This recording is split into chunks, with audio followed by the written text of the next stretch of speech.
ঠিকমতো হয়নি, তুমি স্পিনে পড়ে গেছো। Sir control control. তো এখানে আমরা দেখছি যে 60 জন সাথে সাথে ডেট, ওদেরকে আমরা কোনোভাবে বাঁচাতে পারি নাই। 40টার মতো বডি বিমান হেলিকপ্টারের মাধ্যমে হসপিটাল পাঠানো হয়েছে, যারা সম্পূর্ণ ডেট হয়ে গেছে ওইখানেই। কিন্তু আমরা যে মিডিয়াতে দেখতে পাচ্ছি 19 জন, এটা সম্পূর্ণ ভুল তথ্য।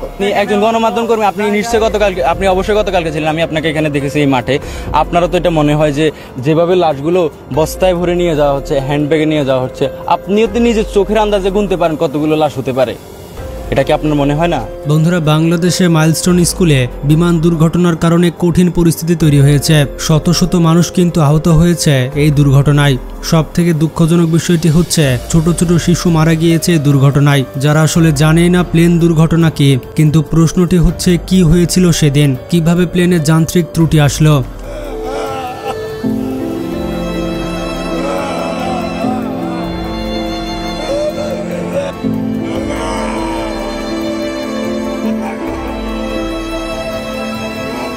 বন্ধুরা, বিমানে থাকা পাইলট সোলো ট্রেনিং করছিল, আর সোলো ট্রেনিং হচ্ছে একজন পাইলটের ট্রেনিং এর সর্বশেষ ধাপ। একটি বিমান পরিচালনা করার জন্য একজন পাইলট যে হাই স্কিল্ড সেটা প্রমাণিত হয় সোলো ফ্লাইটের মাধ্যমে, যেখানে পাইলটের সাথে দ্বিতীয় কোনো ট্রেনার থাকে না, প্লেনে শুধুমাত্র একটি সিট থাকে। ট্রেনিং এর এই পর্যায়ে পাইলটকে নেভিগেটর, কো পাইলট বা অন্য কোনো ইনস্ট্রাক্টর ব্যতীত একা একা ফ্লাইট অপারেট করতে হয়। ফ্লাইট লেফটেন্যান্ট তৌকির সেরকমই একটি ট্রেনিং ফ্লাইট অপারেট করছিলেন।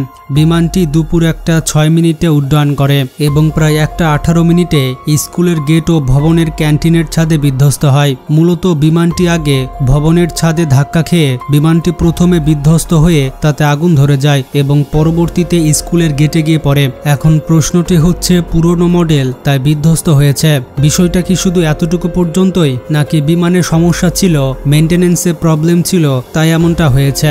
বাংলাদেশের বিমান বাহিনী F7 সিরিজের 3টি ভার্সন ব্যবহার করে থাকে। এই 3টি ভার্সন হচ্ছে F7MB, F7BG এবং F7BGI। 1989 সালে প্রথমবারের মতো যে বিমানগুলো কেনা হয় সেগুলো হচ্ছে MB ভার্সন। এরপর 2006 সালে বিএনপি সরকার 16টি F7BG চায়না থেকে ক্রয় করে এবং 2011 সাল থেকে 2013 সালে সর্বশেষ আওয়ামী লীগ সরকার F7BGI বিমানটি চায়না থেকে ক্রয় করে। আমার কলিজা আমাদের এই পোড়া শরীর এগুলো তো দেখতে চায় না, আর এইভাবে কদিন পর পর এসব। যে বিমানটি ক্র্যাশ করেছে সেটি হচ্ছে সর্বশেষ F7BGI সিরিজের। সেই হিসেবে বিমানটির বয়স ছিল 12 থেকে 13 বছর। প্রাথমিকভাবে ধারণা করা হচ্ছে বিমানটি মূলত ইলেকট্রনিক ফেলিওরের কারণে বিধ্বস্ত হয়েছে, কিন্তু সেটা কিভাবে আর কেনই বা স্কুলে গিয়ে পড়ল?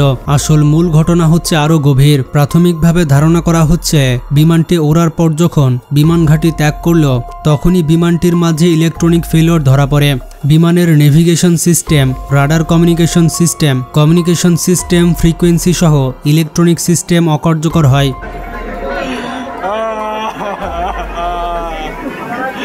আল্লাহ এত বিপদ খালি আমারে দিল রে।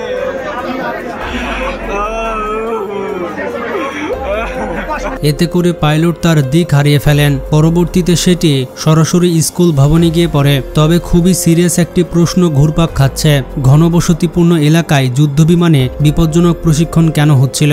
আসলে এই প্রশ্নটি বিভ্রান্তিকর। নির্দিষ্টভাবে উত্তরার উপরে কোনো ট্রেনিং বা প্রশিক্ষণ হচ্ছিল না। ট্রেনিং ঢাকা শহরের মূল জনবসতি এলাকার বাইরে হয়, কিন্তু যুদ্ধবিমান থাকে ঘাঁটিতে। ঘাঁটি থেকে বিমানগুলো উড়ে যায় এবং তারপর ডেজিগনেশন এরিয়াতে প্রশিক্ষণ ফ্লাইট বা ম্যানুভার চর্চা করা হয়। প্রশিক্ষণ শেষে বিমানগুলোকে আবার ঘাঁটিতে ফেরত আনা হয়। বন্ধুরা, আপনারা এবার স্যাটেলাইট ইমেজের দিকে তাকান।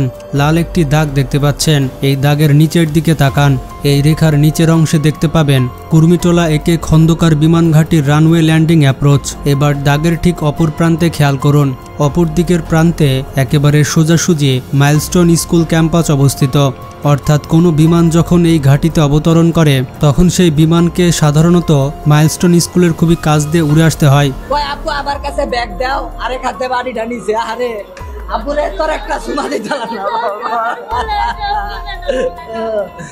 আমার বাবারা একা একা কান্নাকাটি করতো, কে কোনো অভিযোগ নাই। রানওয়ের সাথে ক্যাম্পাসের অবস্থান, এখানে কয়েক ডিগ্রি কোণের ব্যবধান। আইএসপিআর থেকে জানানো হয়েছে F-7BJ ফাইটার ট্রেনার বিমানটি প্রশিক্ষণের জন্য উড্ডয়ন করেছিল। বিমানটি তার প্রশিক্ষণ নির্ধারিত এলাকায় যাওয়ার আগে বিমানে সমস্যার সম্মুখীন হয়। তখন এই বিমানটি কুর্মিটোলা ঘাঁটিতে ফেরত আসার জন্য দিক বদলায়। এই কারণে বিমানটি যখন ফিরে আসছিল তখন অবধারিতভাবে অবতরণ করার জন্য মাইলস্টোন ক্যাম্পাসের ওপর দিয়ে উড়ে যেতে হচ্ছিল।